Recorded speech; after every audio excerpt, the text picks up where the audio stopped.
अस्सलाम वालेकुम। Till now हम लोग इस चैप्टर के अंदर इसके methods, straight line, reducing balance method, revolution method, time proportion policies, accumulated depreciation, ये सब चीज़ें हम लोग इससे लास्ट लेक्चर्स में कवर कर चुके हुए हैं। आज की क्लास के अंदर हम लोग देखेंगे डिस्पोजल एंड पार्ट एक्सचेंज। तो बेटा लेट्स बिगिन। बेटा सबसे पहले what is disposal? whenever a business sells a non current asset, जब भी कोई बिजनेस कोई नॉन करंट एसेट को सेल करता है, that is called a disposal. मतलब कि आपने कोई प्लांट मशीनरी बेच दिया, व्हीकल बेच दी, लैपटॉप बेच दिया, जो भी आपके पास इक्विपमेंट जो आपके पास पड़ा हुआ था बिजनेस में अगर आप कोई नॉन करंट एसेट बेच दो, सो that is called a disposal. अब होता क्या कि अब आपने कोई एसेट बेचा है, राइट? तो अगर आप उसकी करंट वैल्यू से ऊपर बेचोगे तो प्रॉफिट होगा। मिसाल के तौर पे एक एक एसेट है, उसकी वैल्यू तुम्हारे पास 2 लाख थी और आपने उसको बेच दिया और आपने उसको बेचा 2,50,000 का, तो यहाँ पे 50,000 का आपको प्रॉफिट होगा। और अगर उससे कम वैल्यू भी बेचोगे तो लॉस होगा, ठीक है। सो अब हम लोग जब भी डिस्पोजल करते हैं ऑलवेज हमें प्रॉफिट और लॉस फाइंड करना पड़ता है, लेकिन उसके लिए there are 4 entries which you have to make. So see here बेटा, एंट्री समझाऊंगा, लॉजिक के साथ करवाऊंगा, बड़े ध्यान से बड़े गौर से फोकस होकर देखना और अपनी कॉपीज पे बेटा साथ में नोट डाउन कर लेना बेटा। फर्स्ट थिंग बेटा, first entry is debit, disposal and credit asset. अच्छा, इसको रिकॉर्ड करने की वजह क्या है? देखो बेटा, आपने आपने एसेट सेल किया है, देखो एसेट सेल किया है, मतलब कि एसेट कम हो रहा है। वैसे एसेट के नीचे डेबिट होती है। जब एसेट कम हो so it will become credit. अच्छा, क्रेडिट क्यों करें बेटा? आपने एसेट बेच दिया ना, तो आप इसको अपने रिकॉर्ड से निकाल रहे हो कि अब मेरे पास ये एसेट मौजूद नहीं है। आपने एसेट बेच दिया, तो you have to eliminate your assets from the record which you have, कि मेरे पास ये एसेट्स मौजूद हैं। You will subtract the asset from there, कि अब मेरे पास ये एसेट मौजूद नहीं है लॉन्गर, अब मेरे पास ये मौजूद नहीं है। डन, क्लियर बेटा? आगे point number 2, debit accumulated depreciation, credit disposal. अच्छा, अब यहाँ पे डेबिट एक्यूमुलेटेड डेप्रिसिएशन, बेटा देखो ज़रा, हमारे पास जो एक्यूमुलेटेड जो थी डेप्रिसिएशन थी, उसकी नेचर वाज क्रेडिट। देखो, उसकी नेचर वाज क्रेडिट, उसकी नेचर बेटा क्रेडिट थी। अब एक एसेट में सेल कर रहा हूँ, तो अब तक उसकी जितनी डेप्रिसिएशन हो चुकी है वो मुझे अपने पास थोड़ी रखनी है, मुझे उसको एलिमिनेट करना है ना, ठीक है। तो मैं उसको बेटा ख़त्म कर दूंगा, मुझे उसको वहाँ पे ख़त्म करना है। देखो, अब अगर मेरे पास एसेट जो था वो डेबिट था, उसको ख़त्म करने के लिए मैंने कर दिया क्रेडिट फर्स्ट एंट्री के अंदर। सेकेंड एंट्री में जो एक्यूमुलेटेड जो डेप्रिसिएशन थी उसकी नेचर थी क्रेडिट, उसको ख़त्म करने के लिए मैंने कर दिया डेबिट। अभी देखो बेटा, ये एंट्री पास होगी कॉस्ट के ऊपर, आपने एसेट कॉस्ट पे रिकॉर्ड किया था, कॉस्ट आप लेस कर दोगे वहाँ से, अपने एसेट्स के रिकॉर्ड से आप लेस कर दोगे। सेकंड में आ जाएगा एक्यूमुलेटेड डेप्रिसिएशन, आप इसको लेस कर दोगे कहाँ पे? अपनी डेप्रिसिएशन से आप इसको निकाल दोगे, क्योंकि अब आगे भाई एसेट मौजूद नहीं है तो मैं इसकी डेप्रिसिएशन मैं अपने पास नहीं रखूँगा, ठीक है। तो ये होता है बेटा ऑन एक्यूमुलेटेड डेप्रिसिएशन ही हम इसको रिकॉर्ड करते हैं बेटा। थर्ड एंट्री देखो, third entry is debit bank credit disposal. अच्छा, अब इसके अंदर बेटा देखो, बैंक की डेबिट हो रहा है बेटा, पैसे आ रहे हैं, आपने एसेट सेल किया, so you will get the money ना। आपने एसेट सेल किया तो आगे बस यहाँ तो बैंक में पैसा आएगा या फिर कैश में पैसा आएगा। सो डेबिट बैंक होगा या फिर कैश होगा, बैंक होगा या फिर कैश होगा। तो और क्रेडिट डिस्पोजल, आप इसको रिकॉर्ड कर दोगे ऑन द सेलिंग प्राइस के, जितने का आपने एसेट बेचा है मैं उसके ऊपर इस एंट्री को रिकॉर्ड कर दूंगा। अब चौथी एंट्री मैं मेक नहीं कर रहा अभी, बिकॉज उसमें प्रॉफिट और लॉस निकालना होता है बेटा। उसके लिए अभी देखना, ये जो एंट्रीज है ना, अभी जो बच्चों का यहाँ पे माइंड में सवाल आ रहा होगा, बच्चों के दिमाग में सवाल यहाँ पे आ रहा होगा, जो होशियार बच्चे होंगे वो कह रहे होंगे कि सर एसेट तो आपने बता दी क्रेडिट हो रही है, ये भी समझ आ रहा है, डेबिट बैंक हो रहा है, ये भी समझ आ रहा है, सर ये आप यहाँ पे डिस्पोजल क्यों लिख रहे हैं? सर ये क्या है, ये चीज़ कैसा है डिस्पोजल? बेटा डिस्पोजल का हम लोग टी अकाउंट में करते हैं ताकि हम प्रॉफिट और लॉस फाइंड कर सकें। नाउ सी हियर, आपके सामने मैं यहाँ पे टी अकाउंट बिल्ड करूँगा।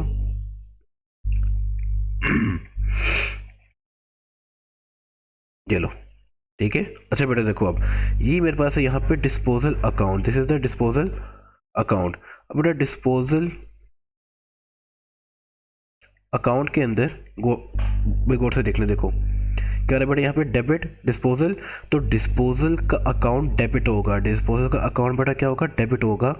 और रेफरेंस यहाँ पे आ जाएगा एसेट का, जो भी अमाउंट होगी वो डेबिट होगी और रेफरेंस यहाँ पे आ जाएगा एसेट का। ठीक है बेटा, दोबारा देखो दोबारा देखो दोबारा देखो, डिस्पोजल का अकाउंट डेबिट हो रहा है, तो डिस्पोजल के अकाउंट के डेबिट साइड में जाके एंट्री कर दूंगा और रेफरेंस आ जाएगा एसेट का। ठीक है, आगे देखो बेटा, आगे डिस्पोजल का account is being credited, being credited बेटा, क्रेडिट हो रहा है, क्रेडिट हो रहा है, लेकिन रेफरेंस क्या आएगा, रेफरेंस आएगा यहाँ पे एक्यूमुलेटेड डेप्रिसिएशन का, एक्यूमुलेटेड डेप्रिसिएशन बेटा। उसके बाद आगे देखो थर्ड पे डिस्पोजल अगेन क्रिएट हो रहा है, लेकिन रेफरेंस इसका आएगा बैंक का बेटा, यहाँ पर आ जाएगा बैंक, जो भी आपको पैसे आए हैं वो।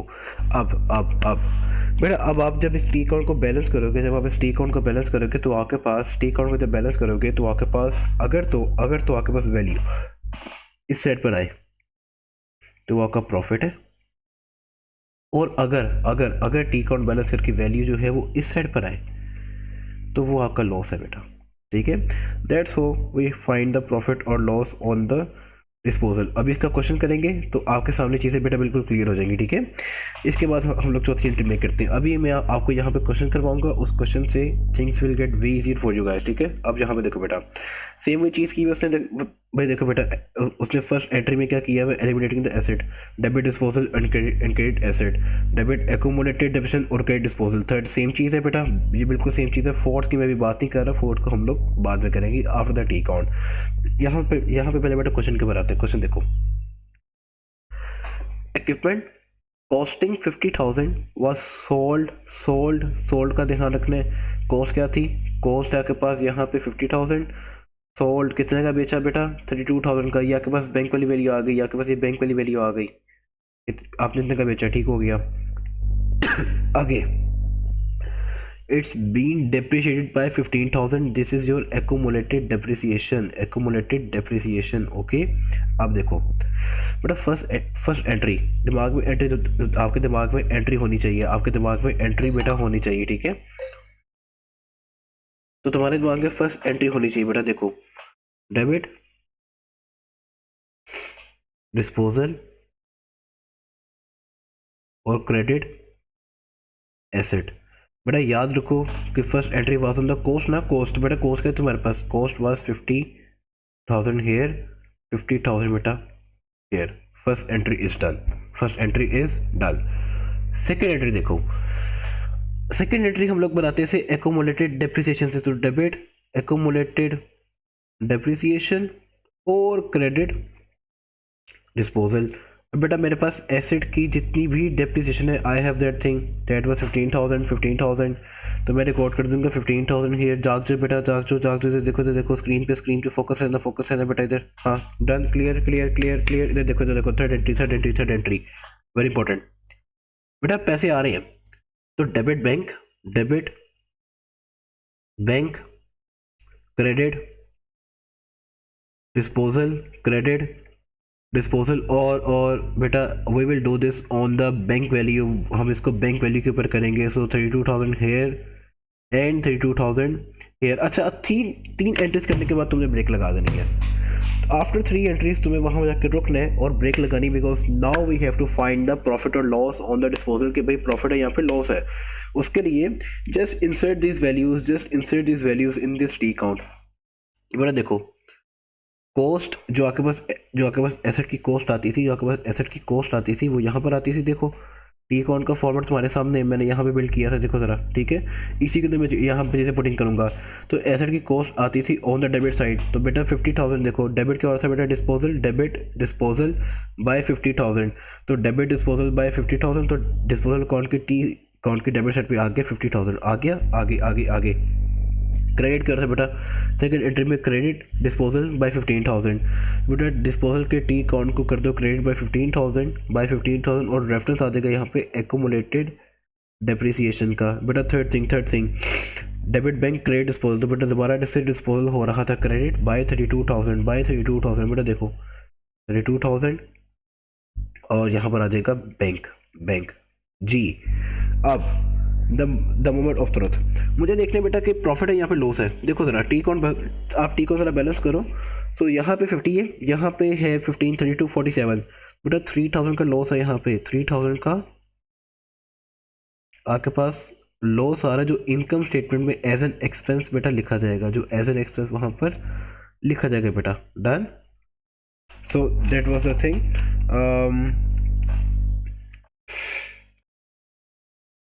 15 + 32 जी बेटा, आपके पास लॉस जहाँ पे है 3,000 का लॉस आ गया बेटा, ठीक है। इसको ज़रा एक और लॉजिक देता तुम्हें, देखो बेटा एसेट की जो नेट बुक वैल्यू होती है वो उसकी मौजूदा वैल्यू होती है, राइट। और वो कैसे आती थी, कॉस्ट माइनस एक्यूमुलेटेड डेप्रिसिएशन। बेटा एसेट की कॉस्ट क्या थी 50,000 और एक्यूमुलेटेड जो उसकी थी डेप्रिसिएशन दैट वाज 15,000। इसका मतलब कि एसेट की जो वैल्यू थी that was 35,000, that was the net book value, जो उसकी मौजूदा वैल्यू, जो उसकी मौजूदा वैल्यू बेटा। और आपने इसको सेल कितने का किया, सोल्ड फॉर, जो आपने इसको सेल किया बेटा 32,000 का बेटा। असल वैल्यू से तुम आपने कितने में कम पे सेल किया, तो आपने सेल किया बेटा 3,000 पे कम सेल किया, सो 3,000 का लॉस ऑन डिस्पोजल आपके पास आ गया। दैट्स द थिंग, ठीक है। इनकम स्टेटमेंट में जब आपको किसी और आपको चैप्टर में क्वेश्चन है तो आप इसको सिंपल इस वर्किंग से भी कर सकते हो, लेकिन जहाँ पे वो आपसे डिस्पोजल का अकाउंट मांग ले, then you guys have to make the account, ठीक है। दोबारा रिपीट कर रहा हूँ कि अगर आपको उसने खाली प्रॉफिट लॉस मांगा हो, so you guys can use this technique, short form है, ठीक है। बट अगर उसने आपसे डिस्पोजल का अकाउंट मांगा हो, then you must have to make this account, then there are no exceptions। done, clear। so that was a disposal बेटा। डिस्पोजल में इसके अलावा वो आपको तंग नहीं करेगा, ठीक है। अब मैं चौथी एंट्री कर सकता हूँ, देखो ज़रा। अब मुझे बताओ कि चौथी एंट्री में, अब फोर्थ एंट्री में क्या हो रहा है बेटा। अब फोर्थ एंट्री के अंदर मेरे पास लॉस आ रहा है, तो मुझे पता है कि डिस्पोजल का अकाउंट इज बीइंग क्रेडिट, तो बेटा क्रेडिट क्यों हो रहा है यहाँ पे, डिस्पोजल हो रहा है क्रेडिट, राइट, क्योंकि लॉस आ रहा है ना भाई, 3,000 का लॉस आ रहा है। और डेबिट हो रहा है यहाँ पे मेरी इनकम स्टेटमेंट, यहाँ पे statement of profit and loss, ठीक है। ये हो रही है यहाँ पे डेबिट, एज ए एक्सपेंस लिखा जाएगा ना, तो एक्सपेंस डेबिट होता है बेटा, एक्सपेंस डेबिट होता है। ये देखो यहाँ पर एक्सपेंस डेबिट है, तो डेबिट यहाँ पे प्रॉफिट एंड लॉस और credit disposal. Done. So this was a disposal बेटा। अब आगे चलते हैं इससे, ठीक है। यहाँ तक डिस्पोजल तक हमारी चीज़ें क्लियर होगी बेटा। आगे डिस्पोजल तक एक बार पॉज करें, देखें यहाँ पे बेटा कुछ पूछे। अक्सर बच्चे डिस्पोजल में कंफ्यूज हो जाते हैं, परेशान हो जाते हैं बेटा, तो एक बार इस चीज़ को दोबारा देख लें और मेक श्योर कि आपको ये 3 एंट्रीज आपको अच्छे से आती हो। चौथी हम लोग खुद ही बना लेते हैं बेटा, 3 एंट्रीज आपको अच्छे से आनी चाहिए जब भैया आपने डिस्पोजल करना है, और डिस्पोजल का जो टी अकाउंट है आपको बेटा वो मेक करना आना चाहिए। अच्छा, that was here till now. आगे चलते हैं बेटा हम लोग पार्ट एक्सचेंज के ऊपर, हियर्स द पार्ट एक्सचेंज, ठीक है। इससे पहले मैं इसको समझाऊँ भाई जी, यहाँ पर ज़रा इसकी लॉजिक समझ लो कि इसमें होता क्या है। अच्छा बेटा, पार्ट एक्सचेंज के अंदर होता क्या कि आपने कोई भी न्यू एसेट बाय करना है, न्यू एसेट, मिसाल के तौर पे कि इसकी वैल्यू जो है वो 5 लाख है, ठीक है। 5 जो यहाँ पे 100,000 ये इसकी वैल्यू है। अब आप क्या कहते हो, यार मेरे पास इतना पैसा तो नहीं है कि मैं 5 लाख रुपए दे सकूं, तो आप क्या करोगे, आप कहोगे यार ये जो 5 लाख है इसमें से 2 लाख आप मुझसे कैश ले लो और 3 लाख का मेरे पास एक ओल्ड एसेट पड़ा हुआ है, तो वो तुम मुझसे ले लो। दोबारा देखो, आपने क्या कहा कि भाई 5 लाख रुपए तो मैं दे नहीं सकता, आई डोंट हैव द 500,000, तो मैं एक काम करता हूँ, I will pay you 2 lakh cash, 2 lakh मैं आपको कैश दूंगा, 200,000 कैश दूंगा, और बाकी जो 3 लाख बचेगा ना, आप उसका मेरे से पुराना एसेट ले लो। मेरा नई गाड़ी आपने लेनी है तो आप 2 लाख आप पल्ले से दे रहे हो और 3 लाख आप कह रहे हो कि आप मेरी पुरानी गाड़ी ले लो। So that is called a part exchange. Part exchange क्या होता है कि कोई नया एसेट जो है अब वो टोटली तो आपके कैश से नहीं बन रहा, कुछ पैसे आपके कैश या बैंक से जा रहे हैं और कुछ आपका पुराना एसेट जा रहा है। That is called the part exchange. ठीक है, अब इसमें असल में हो क्या रहा है, असल में जो तुम्हारा ये ओल्ड एसेट जा रहा है, असल में ये जो तुम्हारा ओल्ड एसेट जा रहा है 3 लाख का, ये तुम बेच ही तो रहे हो ना असल में, ये असल में डिस्पोज ही तो हो रहा है। देखो ना, अब फर्क ये है कि इसको बेच के नया सेट आ रहा है, इसके वाले पैसों से नया सेट आ रहा है, इसके वाले पैसे प्लस तुमने और पैसे डाले, उससे तुम्हारे पास नया सेट आ रहा है। दोबारा देखो, नया एसेट किससे आ रहा है, जो तुमने एसेट बेचा प्लस और पैसे, अब तुम्हारे पास एक नया एसेट आ रहा है। ठीक है, लेकिन इस वाले डिस्पोजल में एक मसला है बेटा, लास्ट डिस्पोजल की जो एंट्री थी उसमें मेरे पास बेटा बैंक के पैसे आ रहे थे क्या, उसमें मेरे पास बैंक के पैसे आ रहे थे? यस सर आ रहे थे। अब बेटा क्या तुम्हें बैंक के पैसे आएंगे अब, क्योंकि अब तो तुमने उसके बदले नया सेट ले लिया, तो तुम्हें बैंक में तो पैसे नहीं आए, तुम गए, आपने कहा कि भाई आपने पल्ले से आपने खुद से पैसे ओढ़ दिए और आपने पुराना एसेट दिया और कहा कि भाई मुझे नया एसेट दे दो। ठीक है, आप मिसाल के तौर पे आप नई गाड़ी लेने गए हो, आप अपनी पुरानी गाड़ी ले गए, साथ में और पैसे ले गए, कहा कि यार जी आप मेरी पुरानी कार भी रखो, थोड़े और पैसे रखो और मुझे नई गाड़ी दे दो। अब बदले में तो तुम्हें कोई कैश नहीं आया ना, तो यहाँ पे थर्ड वाली एंट्री काम नहीं आती बेटा। ठीक है, यहाँ पे थर्ड वाली एंट्री काम नहीं आएगी। ठीक है, अब इसको कैसे सॉल्व करना बेटा, तो अब इसके अंदर वो यहाँ पे कह रहे हैं कि नए एसेट की आपके पास कॉस्ट कैसे बनती है, नए एसेट की आपके पास बेटा कॉस्ट कैसे बनती है बेटा, उसको देख लो। तो होता क्या है कि डेबिट न्यू एसेट अगर आपके पास यहाँ पे 5 लाख का आ रहा है, जो कि मैंने अभी आपके सामने एंट्री मेक की है, अभी आपके सामने मैंने एक एंट्री मेक की थी राइट, कि 5 लाख का नया एसेट है, तो डेबिट न्यू एसेट, आपका एसेट तो यहाँ पे इंक्रीज हो जाएगा, आपका एसेट तो यहाँ पे इंक्रीज हो जाएगा बाय 5 लाख, आपका एसेट यहाँ पे इंक्रीज हो जाएगा बाय 5 लाख। डेबिट एसेट आपका यहाँ पे 5 लाख से इंक्रीज हो रहा है, नया एसेट। ठीक है, और बेटा लेकिन अब यहाँ पे बेटा क्रेडिट होगा, क्रेडिट कैश होगा, तुम्हारे पास से कैश जा रहा है कितना, 2 लाख जा रहा है, और क्रेडिट ओल्ड एसेट अब तुम्हारे यहाँ पे ओल्ड एसेट भी साथ में सेल हो रहा है, डिस्पोज हो रहा है। तो मैं आपके लिए आसान कर दूं, तो अब क्रेडिट यहाँ पे तुम्हारे पास हो रहा है डिस्पोजल बाय 3 लाख, क्योंकि तुमने एसेट बेच दिया और जिस एसेट को बेच दो उसका नाम पड़ जाता है बेटा डिस्पोजल। ठीक है, अच्छा अब यहाँ पे देखो, इसको हम अकाउंटिंग में ये जो वैल्यू है ना, ये वाली जो तुम अपना पुराना एसेट दे रहे हो, अकाउंटिंग के अंदर हम लोग इसको कहते हैं पार्ट एक्सचेंज अलाउंस, या फिर इसका दूसरा नाम ट्रेड इन अलाउंस। ठीक है बेटा, ये इसका दूसरा नाम है, एक नाम है इसका पार्ट एक्सचेंज अलाउंस, एक नाम है इसका ट्रेड इन अलाउंस। ठीक है बेटा, डन क्लियर। तो मैं यहाँ पे कह सकता हूँ कि इसमें 3 लाख जो है ये मेरा यहाँ पे ट्रेड इन अलाउंस है बेटा, ट्रेड इन अलाउंस है। ठीक है, अब के जो आप अब डिस्पोजल के टी अकाउंट पे आते हैं, तो अब चीज़ें बिल्कुल सेम है, सिर्फ बैंक वाली वैल्यू का फ़र्क पड़ा है ना, सिर्फ बैंक वाली चीज़ का फ़र्क पड़ा है। तो अब एक क्वेश्चन करेंगे, उस क्वेश्चन से तुम्हारी चीज़ें आसान हो जाएंगी। देखो हियर्स अ क्वेश्चन, देखो ज़रा क्या कह रहे हैं, new motor vehicle is purchase, आपने एक नई मोटर व्हीकल को आपने परचेज की है for 448,000, the cost was settle with a cheque payment, तो हमने बैंक से पैसे पे किए कितने, 28,000, ये देखो 48,000 है, 48,000 उसकी प्राइस है, तुमने बैंक से कितना पे किया बेटा, यू पे 28,000 फ्रॉम द बैंक, बाकी remaining and the balance was part exchange by old motor vehicle. अच्छा बेटा देखो 48 में से आपने 28 बैंक से पे कर दिया, तो रिमेनिंग कितना रह गया 20, तो 20 का तुमने अपना ओल्ड एसेट तुमने उसको दे दिया, तो मैं आसान अल्फाज में लिखूँ, ओल्ड एसेट तुमने बेच दिया ना, तो मैं इसको यहाँ पे लिख सकता हूँ डिस्पोजल। जी सर मैं इसको डिस्पोजल लिख सकता हूँ, लेकिन याद रखना that this is part exchange allowance या फिर ट्रेड इन अलाउंस। ठीक है, जो मैंने अभी तुम्हें टर्म बताई थी। जी बेटा आगे देखो, अब क्या कह रहे हैं कि जो आपने एसेट पार्ट एक्सचेंज की है, मतलब कि जो आपने बेचा है at cost of 36,000, okay, cost कितनी थी बेटा, उसकी कॉस्ट थी 36,000 और डेप्रिशिएट हुआ था 19,000 से। बेटा आप देखो एंट्रीज, पहली 2 एंट्रीज आपके बिल्कुल सेम रहेंगी बेटा, एंट्री नंबर 1, 2, 4 बिल्कुल सेम रहेगी, उस पर कोई फर्क नहीं पड़ेगा। थर्ड एंट्री वाली बैंक वाली एंट्री पे फर्क आ जाएगा, क्यों, क्योंकि अब तुमने जब एसेट बेचा है, तो आपने जब एसेट बेचा है so you did not get any money, you did not get any money in your account, right. देखो डेबिट फर्स्ट एंट्री क्या थी, डेबिट डिस्पोजल जो कि एसेट बेचा है, और क्रेडिट एसेट। बेटा जो एसेट बेचा उसकी कॉस्ट क्या थी, 36,000।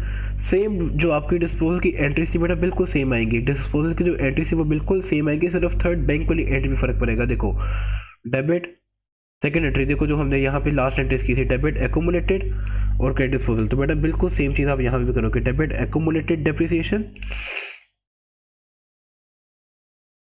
और क्रेडिट डिस्पोजल। लेकिन किससे, कौन सी वैल्यू से, कौन सी वैल्यू से बेटा, the value will be depreciation वाली value, 19,000 here and 19,000 here, done बेटा। उसके बाद देखो थर्ड एंट्री पे फर्क है बेटा, अब थर्ड एंट्री के अंदर आपके पास डेबिट बैंक नहीं होगा, क्यों, आपके पैसे तो नहीं आ रहे। अब आपके पास यहाँ पे आएगा डेबिट न्यू एसेट, आपके पास नया एसेट आ रहा है, आपके पास नया एसेट आ रहा है, नया एसेट आ रहा है। देखो जो 48 है, जो 48,000 है, ये आपके पास कैसे बना होगा, ये डेबिट न्यू एसेट तुम्हारे पास कैसे बना होगा, जब तुमने क्रेडिट बैंक से तुमने कितना पे किया, 28, और डिस्पोजल से तुमने कितना पे किया, अपना जो तुमने एसेट बेचे तुमने उसे कितना दिया इसको, 20। तो बेटा ये जो क्रेडिट डिस्पोजल हो रहा है, डिस्पोजल, ये चीज़ मैं तुम्हारे लिए ज़रा एंट्री अगर तोड़ दूँ, तुम्हारे लिए मैं अगर इस एंट्री को ज़रा ब्रेक डाउन कर दूँ, तोड़ दूँ, तो डेबिट न्यू एसेट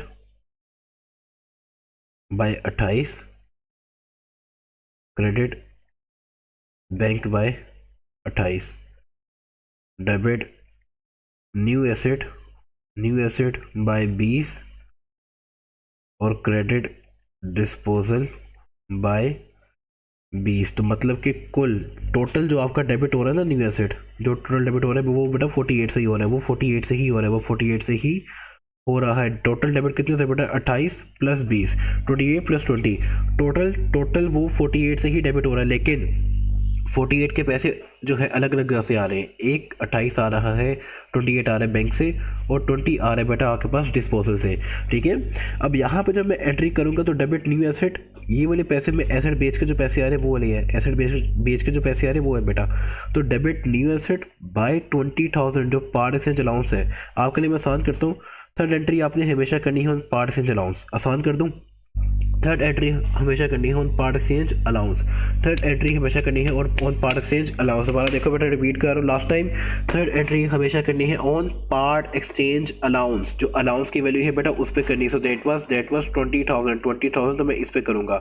तो third entry on part exchange allowance, debit new asset and credit disposal, और वही वाला रूल के फोर्थ एंट्री हमेशा लास्ट में करनी है आफ्टर फाइंडिंग द प्रॉफिट और लॉस। देखो अब सिर्फ मुझे वैल्यू स्पेस करनी है बेटा, एसेट आता था यहाँ पर 36,000, 36,000 डेबिट डिस्पोजल, और यहाँ पर रेफरेंस आएगा एसेट का, क्रेडिट डिस्पोजल बाय 19,000, तो बेटा 19,000 होगा क्रेडिट डिस्पोजल बाय 19,000, और रेफरेंस यहाँ पे आ जाएगा एक्यूमुलेटेड डेप्रिसिएशन, और क्रेडिट डिस्पोजल बाय 20,000, और रेफरेंस जहाँ पर आ जाएगा पार्ट एक्सचेंज अलाउंस। या फिर आप इसको वहाँ पे न्यू एसेट भी लिख सकते हो कि नए एसेट का जो ट्रेड इन अलाउंस आ रहा है ये बेटा ये यहाँ पर आ जाएगा, या फिर पार्ट एक्सचेंज अलाउंस आ जाएगा, डन।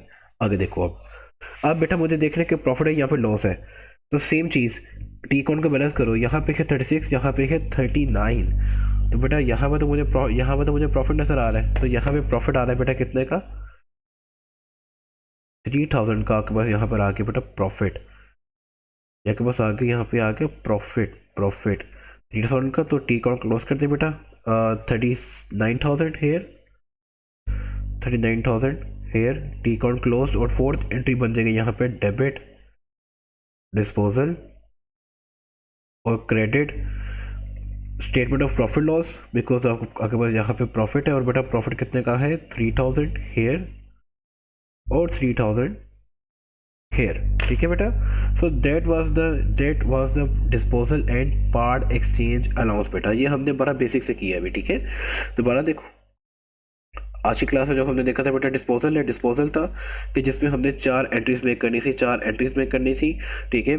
और उसमें एसेट बेच के हमारे पास पैसा आता था। उसके बाद था पार्ट एक्सचेंज अलाउंस। तो इस पार्ट एक्सचेंज अलाउंस के अंदर अब हमने क्या किया है कि अब हमने नया एसेट लिया था तो उसके पैसे अपना पुराना एसेट देकर और साथ में पैसे देकर आ रहे थे। तो इसमें हमें पैसे नहीं आ रहे थे, उल्टा इसमें उस पैसों से हमारे पास नया एसेट आ रहा था, नया एसेट आ रहा था बेटा। एक बार पॉज करें बेटा, इसको देखें, ये क्वेश्चन को बेटा एक बार खुद रीडू करें ताकि आपके लिए चीज़ें आसान हो जाए। इस नेक्स्ट क्लास के अंदर बेटा हम लोग स्ट्रेट करेंगे पास्ट पेपर का क्वेश्चन कि जिससे मैं आपको बताऊंगा कि आपको एग्जाम में किस टाइप का क्वेश्चन आते हैं और आपको उसको किस तरह से सोल्व करना है। डन। सो टिल नाउ हमारा जो बेसिक्स थी सारी की सारी डेप्रिसिएशन की, those are all covered till this video.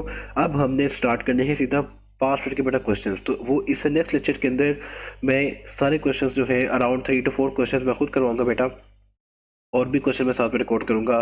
So till दिन बच्चों अपना ख्याल रखो और बेटा पढ़ते रहो। अल्लाह हाफिज़।